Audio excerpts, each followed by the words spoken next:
Good morning बच्चों। आज मैं कृषि विषय के प्रथम लेक्चर पर मिट्टी की पहचान तथा वर्गीकरण पर चर्चा करूंगी। सर्वप्रथम मिट्टी क्या होती है ये जानेंगे। मिट्टी का अर्थ भूमि से लगाया जाता है। मिट्टी भूमि का वह भाग है जिसमें पौधे उगाए जाते हैं। भूमि मिट्टी और चट्टानों का संयुक्त रूप है। पृथ्वी के धरातल पर पौधे की वृद्धि हेतु जो प्राकृतिक माध्यम उपलब्ध है उसे मिट्टी कहते हैं और मिट्टी वे माध्यम है जिसमें पेड़ पौधे उगते हैं। मिट्टी पृथ्वी की सबसे ऊपरी परत होती है। मिट्टी का निर्माण टूटी चट्टानों के छोटे महीन कणों, खनिज, जैविक पदार्थों, बैक्टीरिया आदि के मिश्रण से होता है। मिट्टी की कई परतें होती हैं।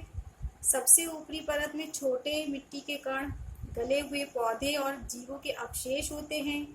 ये परत फसलों की पैदावार के लिए महत्वपूर्ण होती है। हर मिट्टी की अपनी विशेषता होती है। अपनी विशिष्ट भौतिक, रासायनिक और जैविक विशेषताओं के माध्यम से विभिन्न प्रकार की फसलों को लाभ प्रदान करती है।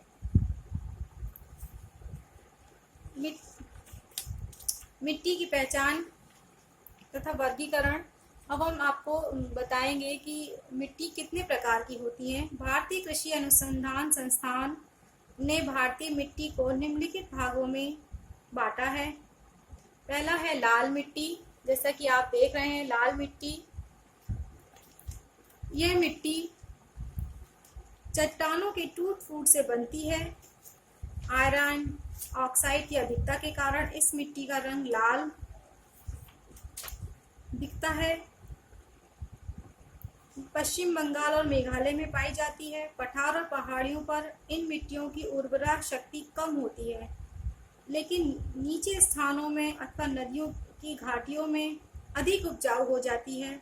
तटीय मैदान और काली मिट्टी के क्षेत्र को छोड़कर प्रायद्वीपीय पठार के अधिकांश भाग में लाल मिट्टी पाई जाती है। इस मिट्टी में मोटे अनाज पैदा होते हैं, जैसे गेहूं, अनाज, अलसी आदि। फिर है दोमट मिट्टी, जैसे कि आप देख रहे हैं दोमट। नेक्स्ट है दोमट मिट्टी। उत्तर के विस्तृत मैदान तथा प्रायद्वीपीय भारत के तटीय मैदानों में मिलती है। ये अत्यंत उपजाऊ है। इसे जलोढ़ मिट्टी भी कहते हैं। ये भारत के लगभग 40% भाग में पाई जाती है। ये मिट्टी सतलज, गंगा, यमुना, घाघरा, ब्रह्मपुत्र और इनकी सहायक नदियों द्वारा लाई जाती है। इस मिट्टी में कंकड़ नहीं पाए जाते हैं। इस मिट्टी में नाइट्रोजन, फास्फोरस और वनस्पति अंशों की कमी पाई जाती है। नेक्स्ट है हमारी काली मिट्टी। यह मिट्टी ज्वालामुखी से निकलने वाली लावा से बनती है। भारत में यह लगभग 5 लाख वर्ग किलोमीटर में फैली है। महाराष्ट्र में इस मिट्टी का सबसे अधिक विस्तार है। इस मिट्टी में चूना, पोटास, मैग्नीशियम, एल्युमिनियम, लोहा पर्याप्त मात्रा में पाया जाता है। ये बहुत ही उपजाऊ है और कपास की उपज के लिए प्रसिद्ध है, इसलिए इसे कपास वाली काली मिट्टी कहते हैं। इस मिट्टी में नमी को रोक रखने की प्रमुख शक्ति है, इसलिए वर्षा कम होने पर भी सिंचाई की आवश्यकता नहीं होती। चौथी है लेटराइट मिट्टी। यह मिट्टी रासायनिक क्रियाओं तथा चट्टानों की टूट फूट द्वारा शुष्क मौसम में बनती है। यह देखने में लाल मिट्टी की तरह लगती है, किंतु उसमें कम उपजाऊ होती है। यह प्राय पतली और कंकड़ मिश्रित होती है, कृषि के योग्य नहीं रहती, किंतु मैदानी भागों में यह खेती के काम में लाई जाती है। यह मिट्टी तमिलनाडु के पहाड़ी भागों, केरल, महाराष्ट्र, पश्चिम बंगाल और उड़ीसा के कुछ भागों में, दक्षिण भारत के पठार, छोटा नागपुर के पठार, असम इत्यादि में सीमित क्षेत्रों में पाई जाती है।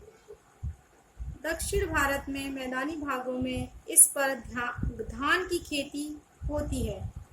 ऊंची भागों में चाय, कहवा, रबड़, सिनकोना उगाए जाते हैं। इस प्रकार की मिट्टी अधिक ऊष्मा और वर्षा के क्षेत्रों में बनती है। नेक्स्ट है हमारी रेतीली मिट्टी।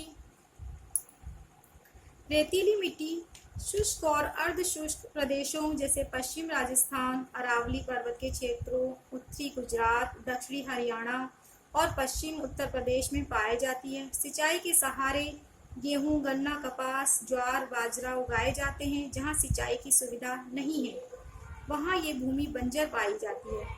नेक्स्ट है हमारी क्षार युक्त मिट्टी। क्षार युक्त मिट्टी शुष्क और अर्ध शुष्क क्षेत्रों, दलदली एवं अधिक सिंचाई वाले क्षेत्रों में ये मिट्टी पाई जाती है।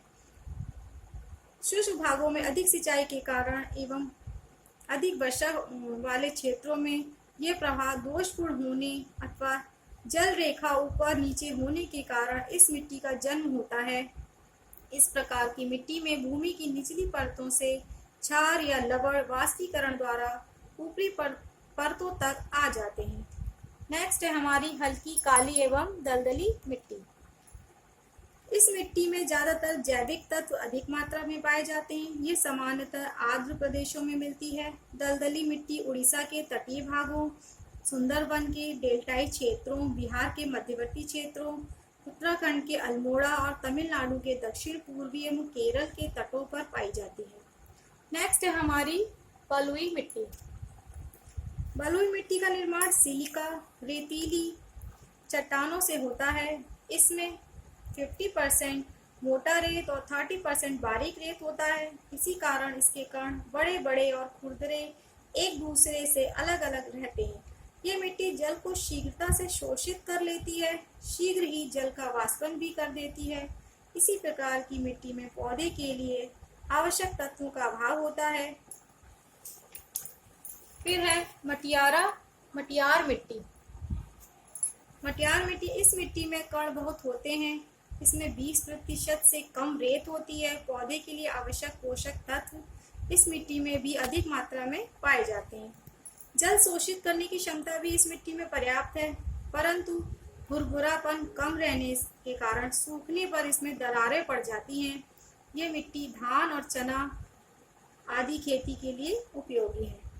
नेक्स्ट है मिट्टी के कटाव के कारण, हम इस पे चर्चा करेंगे। पहला है वर्षा की अधिकता।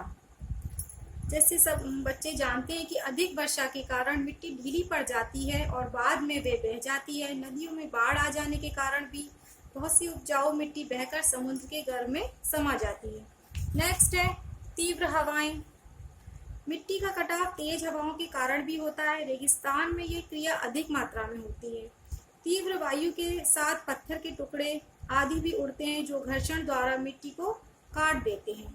नेक्स्ट है हमारा तापमान में परिवर्तन। तापमान में शीघ्रता से परिवर्तन, जैसे दिन में बहुत गर्मी और रात में बहुत ठंडक होने के कारण चट्टानें टूटती हैं और मिट्टी का कटाव होता है। ये अधिकतर राजस्थानों में होता है। फिर है नेक्स्ट भूमि की दशा। मिट्टी का कटाव मिट्टी के प्रकार पर निर्भर करता है। जैसे कोमल मिट्टी पथरीली मिट्टी की अपेक्षा अधिक कटती है, अतः भूमि का कोमल होना भी कटाव का एक कारण है। नेक्स्ट है हमारी भूमि का कटाव। भूमि का ढाल अधिक होने से उसमें बहने वाला पानी उसे अधिक काटता है। नेक्स्ट है हमारा वनों की कमी। वनों की कमी के कारण भूमि ठोस नहीं रहती। वर्षा का जल बहते समय भूमि को आसानी से काट देता है। यदि जंगल अधिक होंगे तो पेड़ों की जड़ें भूमि को बांध कर रखेंगी, मिट्टी को आसानी से बहने नहीं देंगी। नेक्स्ट है पशुओं के चरने से। भूमि पर पशुओं के चरने से पृथ्वी की सतह की घास नष्ट हो जाती है। घास भूमि को बांधे रखती है। उनके न होने से भूमि की परत खुल जाती है और कटाव प्रारंभ हो जाता है। फिर है परत कटाव। परत कटाव वर्षा में पानी से भूमि की ऊपरी सतह में जो कटाव होता है, यद्यपि वह प्रत्यक्ष दिखाई नहीं देता, किंतु उसके फलस्वरूप भूमि की उर्वरा शक्ति बहुत कुछ कट जाती है। पहले नालियां जैसी दरारें पड़ती हैं, वह पुनः बहकर खार बन जाते हैं। ये आगे चलकर भयंकर रूप धारण कर लेती है। नेक्स्ट है हमारी नदियों की बाढ़ से कटाव। नदियों में प्रतिवर्ष भयंकर बाढ़ आती है, जिससे करोड़ों लोग बेघर हो जाते हैं और अपार जन धन की हानि होती है। गंगा, यमुना, ब्रह्मपुत्र, चंबल, कावेरी, गोदावरी और महानदी आदि नदियों में तथा इनकी सहायक नदियों में बरसात में बाढ़ आ जाती है। इससे हजारों एकड़ भूमि का कटाव हो जाता है। फिर है मिट्टी के कटाव की रोकथाम हम किस तरह कर सकते हैं, उसके बारे में हम चर्चा करते हैं। सबसे पहले वैज्ञानिक ढंग से वन लगाए जाएं, लगे हुए वनों की रक्षा की जाए। नदियों के आसपास के क्षेत्रों में भूमि रक्षा से संबंधित उपाय किए जाएं। कृषि के तरीकों में सुधार किया जाए। ढाल वाली भूमि में नीचे ऊपर हल न चलाकर नीचे हल चलाया जाए। फसल अदल बदल कर बोई जाए। बिना जोती हुई भूमि को जोता ना जाए।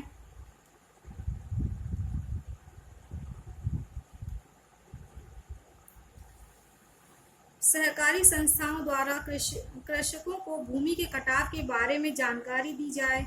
सरकारी कृषि अनुसंधान शालाओं में भूमि के कटाव को रोकने के लिए नए तरीकों को अपनाया जाए। वन लगाकर भूमि को मरुस्थल होने से बचाया जाए। बड़ी बड़ी नदियों पर बांध बनाकर बाढ़ द्वारा होने वाले भूमि कटाव से भूमि की रक्षा की जाए।